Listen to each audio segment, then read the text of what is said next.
বন্ধুরা, আমরা এখন পড়ব অ, আ, হ্রস্বই দীর্ঘই এগুলো। তো এটাকে আমরা যেটা বলি সেটা হচ্ছে স্বরবর্ণ। এই দেখো, এই যে স্বরবর্ণ, ঠিক আছে? তো চলো আমরা স্বরবর্ণটা একটু পড়ি, আমার সাথে সাথে তোমরাও পড়ো, ঠিক আছে? চলো শুরু করি। অ, তারপর আ, আমার সাথেও তোমরা পড়ো, ঠিক আছে?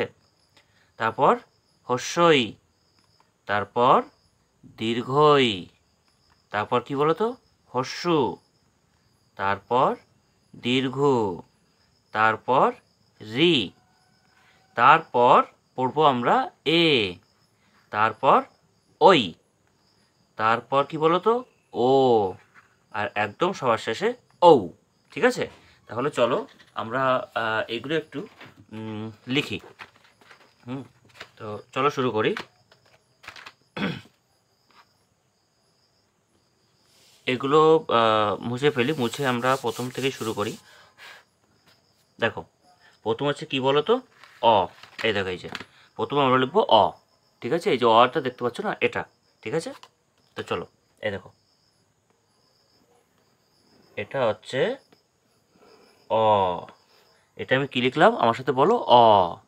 তারপর কি বলো তো, আ। এই দেখো কীভাবে লিখছি, দেখো, এই হচ্ছে আ, এই দাগ দিলাম, এই অতে একটা দাগ, আয়ে দুটো দাগ, তাহলে এটা কি হলো, আ। তারপর আমরা কি লিখবো, হস্যই, এই হচ্ছে হস্যই, ঠিক আছে? এবার আমরা এখানে জাস্ট শুধু পড়বো, এর পরের বার আমরা কিভাবে লিখবো, কিভাবে অ অ রস্যই লেখা শিখবো সেটা করব, ঠিক আছে? তাহলে আমরা এখন শুধু পড়বো। তারপর হচ্ছে অ আ রস্যই, তারপর দীর্ঘই, এই দাগ দিলাম, এই হচ্ছে দীর্ঘই, ঠিক আছে?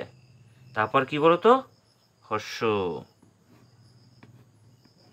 এই হচ্ছে হস্য, ঠিক আছে?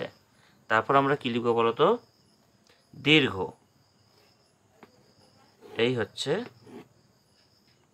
দীর্ঘ। তারপর লিখব রি, এই দেখো, এই হচ্ছে রি, ঠিক আছে?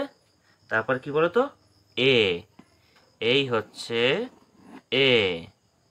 তারপর ওই, এই হলো ওই, ঠিক আছে? তারপর কি লিখবো বলতো, ও, এই হচ্ছে ও, আর এই হলো ঔ। তাহলে চলো আমরা প্রথম থেকে একটু পড়ি।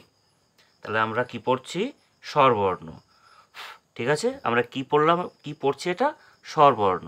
তাহলে তোমরাও আমার সাথে পড়ো, ঠিক আছে?